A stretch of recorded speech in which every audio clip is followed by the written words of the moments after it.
Hi folks, today I want to talk to you about PAX Pamir, a game that I played for the first time last week, and I'm going to give you my first impressions. And straight off, I want to say that I love the aesthetics of this game. Just to note, it's the second edition of the game that I was playing, and the artwork on the box looks really cool, the graphics and the colors. And I think the thing that you really can't miss when you look at this game is the cloth player board. The game board is made of cloth and it's got a really beautiful design to it, and I really like it. It's certainly not necessary, but I think it really adds a nice touch. And generally speaking, the other components are very sort of chunky and well crafted.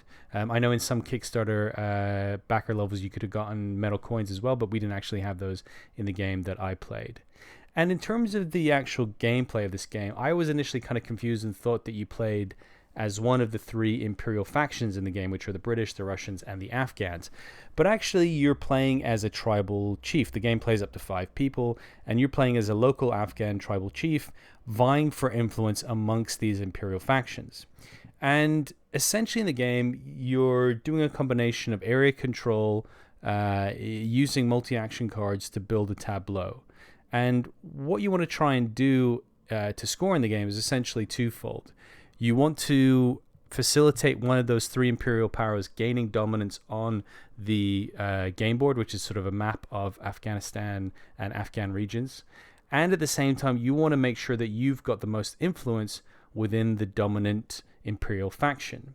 And there's certain cards that are drawn in the there's a card market, a pretty standard market of cards, sort of river of cards that you can purchase with varying prices.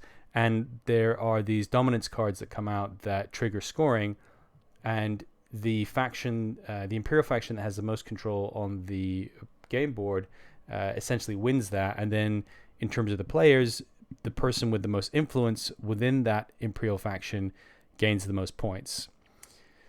So straight off the bat, you can kind of see this interesting multi-layer aspect to the way the game works and the scoring. And I really enjoy that about the games that this designer creates in general. I've played 2 others, Root and John Company, and I've always really enjoyed this kind of really interesting and quite different ways of scoring in a game. It's a little bit different to other Euro games where you're sort of looking at efficiencies and, quite linear engine building or resource accumulation. Here, you've kind of got multiple factors to consider in the same time to try and put yourself ahead of the rest of the players. And really, for me, my strategy with these kind of games is just to kind of throw myself in and figure things out as I go along, especially in the first play. And I think when you get beyond that, you can obviously take a little bit more of a planned and prescribed approach to playing the game. And in terms of how this compares to other games that I've played by the designer, Cole Worley, I have played Root and John Company. And I feel that PAX Premier kind of sits in the middle. It's light in terms of the simplicity of the actual gameplay mechanisms, but it's heavy in terms of challenging the strategy and the efficiency in scoring. But ultimately, I found it to be a really streamlined game, more streamlined than either Root or John Company. So it's sort of like the efficiency in the design here has really gotten to another level. So I'm really excited to see what games Cole might come up with in the future if this is the kind of evolution of some of his design work and where that direction is taking.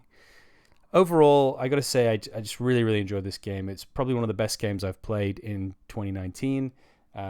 Which is saying something. I've played some really good games this year, and I generally just really enjoying exploring Cole's designs. They always feel fresh and interesting and unique, and PAX Premier was really no exception to that. So I think if you like Cole's other games and you want something that's got depth but is also kind of simple to get started with in terms of the gameplay mechanisms, I would definitely recommend checking out PAX Premier.